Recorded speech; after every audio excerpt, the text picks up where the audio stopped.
Bismillahirrahmanirrahim. Assalamualaikum warahmatullahi wabarakatuh. Perkenalkan, nama saya Trio Mangkulisin, NIM 196311101. Di sini saya akan menjelaskan beberapa materi yang berhubungan dengan matematika ekonomi. Penjelasan yang pertama, saya akan menjelaskan tentang fungsi non-linear dan fungsi eksponen.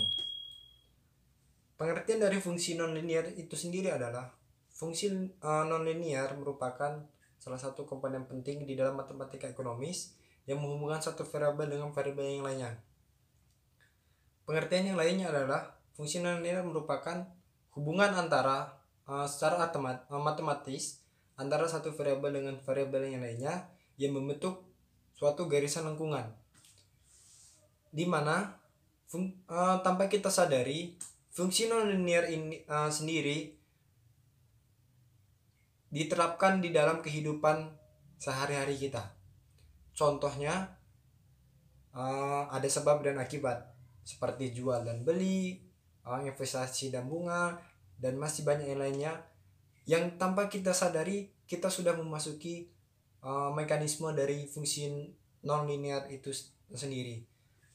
Dengan pengertian di atas dapat disimpulkan bahwasanya fungsi nonlinear adalah fungsi yang bersifat yang nyata. Nonlinear memiliki sifat kurva, diantaranya yaitu sifat kurva penggal, simetri, perpanjangan, asimtot, dan faktorisasi.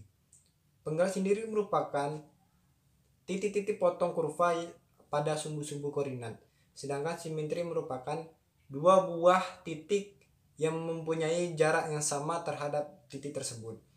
Perpanjangan merupakan pada bilangan sepasang sumbu silang hanya mencerminkan koordinat yang nyata.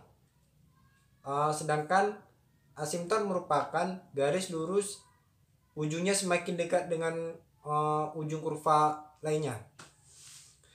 Faktorisasi merupakan menguraikan satu ruas fungsi menjadi perkalian yang lebih kecil. Yang kedua, penjelasan mengenai fungsi eksponen. Fungsi eksponen sendiri bisa dikatakan sebagai pangkat. Definisi eksponen adalah nilai yang menunjukkan derajat kepangkatan.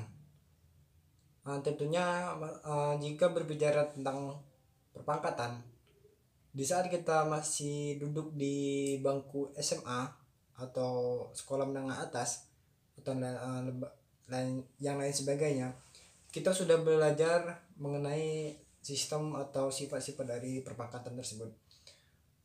Di sini tidak jauh berbeda, hanya saja ini mengenai fungsi, yaitu dalam fungsi eksponen memiliki karakteristik perpangkatan, yaitu yang pertama pangkat A. Yang pertama yaitu pangkat A atau nilai pangkat N dikali A pangkat M sama dengan itu merupakan pertemuan A dan A. Jadi A tetap A, yang berubah adalah pangkatnya.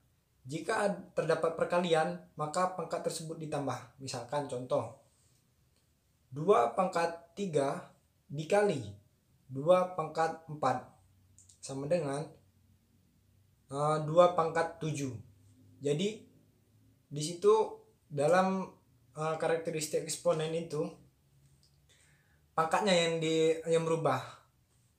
Yang selanjutnya yaitu A pangkat M per A pangkat N.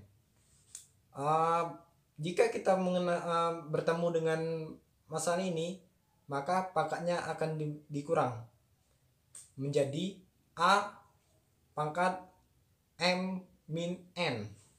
Contohnya seperti ini. 2 pangkat 3 per 2 pangkat 2 sama dengan 2. Kenapa 2? 2 pangkat 3 per 2 pangkat 2. 3 dikurang 2 adalah 1. Jadi dalam pangkat 1 tersebut tidak harus dituliskan. Jadi tetap 2. Yang ketiga, karakteristik eksponen adalah dalam kurung A pangkat M tutup kurung pangkat N. Jika teman-teman bertemu dengan soal tersebut, maka yang akan diselesaikan itu adalah dari pangkatnya. Pangkatnya kalau terjadi tutup kurung dan buka kurung tersebut, maka dikalikan. Contoh, 2 pangkat 3 buka kurung 2 pangkat 3 tutup kurung pangkat 2 sama dengan 2 pangkat 6. Jadi 3 dikalikan 2. Karakteristik yang keempat yaitu dalam kurung A pangkat M dikali B pangkat N dan pangkat tutup kurung pangkat P.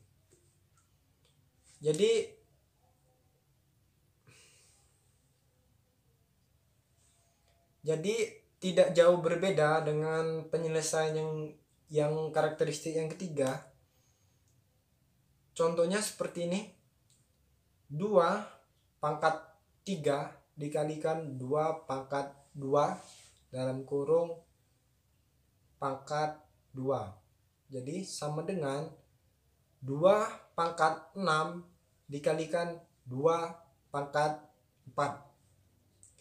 Jadi selesaikan dulu, masukkan dulu pangkat yang di luar ditambah dikalikan dengan yang di dalam, baru teman-teman terjadi penyelesaian tersebut. Jadi intinya di sini perpangkatan itu tidak harus bernilai bulat ataupun positif, tapi perpangkatan juga bisa bernilai negatif dan juga bisa bernilai bilangan pecahan. Fungsi eksponen sendiri merupakan pemetaan bilangan real antara X ke bilangan Y. Selanjutnya yaitu kita akan membahas mengenai variabel bebas dan variabel terkait. Adapun pengertian dari variabel bebas adalah variabel yang posisinya mampu berdiri sendiri tanpa ada pengaruh dari variabel lainnya. Sedangkan variabel terkait sebaliknya. Variabel terkait merupakan variabel yang tidak mampu berdiri sendiri dan mudah dipengaruhi oleh variabel lainnya. Perbedaan dari variabel bebas dan variabel terkait dilihat dari sudut pandang penelitian, yaitu yang pertama dikaitkan dengan penelitian, yaitu jenis apa yang dilakukan. Jadi di situ di saat penelitian tentunya apa yang dilakukan kita sudah mengetahui bahwasanya itu variabel bebas ataupun variabel terkait.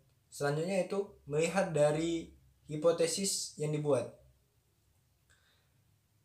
Dari hipotesis itu apakah itu dihubungkan dengan beberapa variabel bebas ataupun tidak bisa dipisahkan variabel terkait.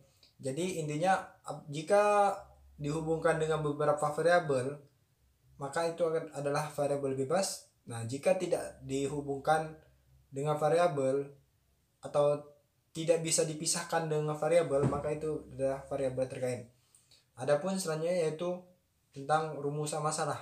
Rumusan masalah tentunya adalah dapat dengan mudah kita mengetahui apakah itu variabel bebas ataupun variabel terkait. Selain perbedaan, variabel bebas dan terkait mempunyai hubungan satu sama lain. Adapun hubungan-hubungannya itu yang pertama hubungan simetri. Hubungan simetri ini dipengaruhi atau disebabkan oleh variabel lainnya. Ada 4 kategori yang terdapat dalam hubungan simetri ini. Yang pertama, kedua variabel merupakan indikator sama. Yang kedua, kedua variabel akibat di suatu faktor yang sama. Yang ketiga, kedua variabel merupakan saling berkaitan satu sama lain. Contohnya di mana guru di situ ada murid, jadi terkaitan satu sama lain, berhubungan. Sedangkan yang terakhir itulah hubungan kebutuhan semata.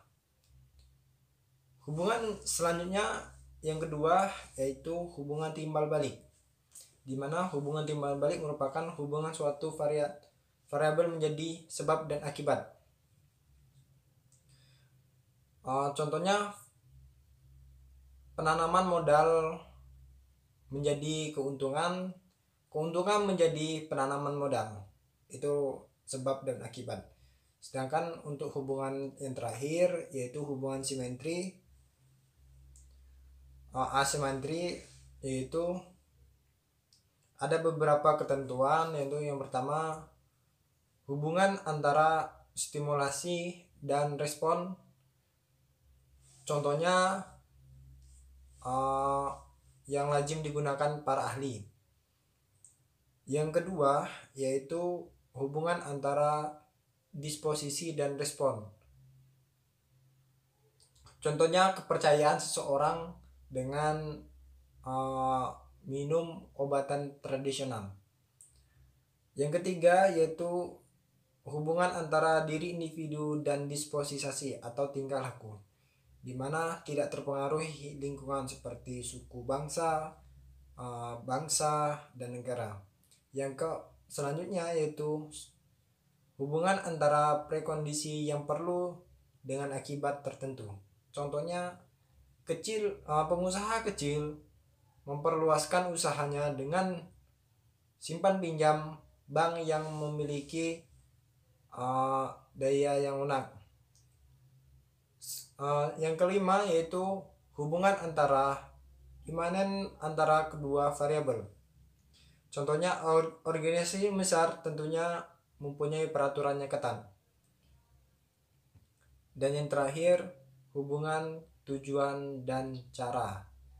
Contohnya kerja keras dengan keberhasilan. Ada pepatah bilang usaha tidak akan pernah mengkhianati hasil. Ini hubungannya. Nah, itu materi dari saya. Jika ada kekurangan saya mohon maaf, kepada Allah saya mohon ampun. Saya akhiri. Wassalamualaikum